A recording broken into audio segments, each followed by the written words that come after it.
glory of our state and the wonderful people that we call our youth. Thank you. God bless everyone. Although East Khasi Hills DF won by 4-1 margin, but let me appreciate the Shillong Press Club football team. They played very well.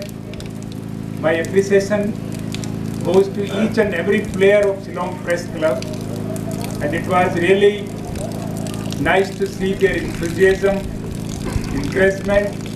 They have participated with full energy and commitment. Today's friendly match is organized during the run-up to an International Day Against Drug Abuse and Illicit Trafficking.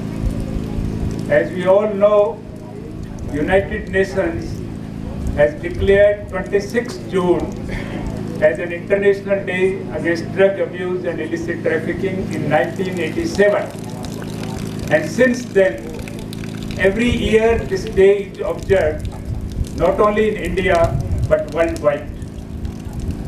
We also know that the drug abuse is spreading its tentacles throughout the state of Meghalaya, and unfortunately it started spreading towards the rural areas, and many youths are falling prey to it. It is our duty to create drug-free society in Meghalaya. For this, we have adopted many strategies. Preventive strategy. For that, we are creating a lot of awareness programs in school, colleges, and in markets, community, so that the people should know and aware about the ill effects of the drug abuse.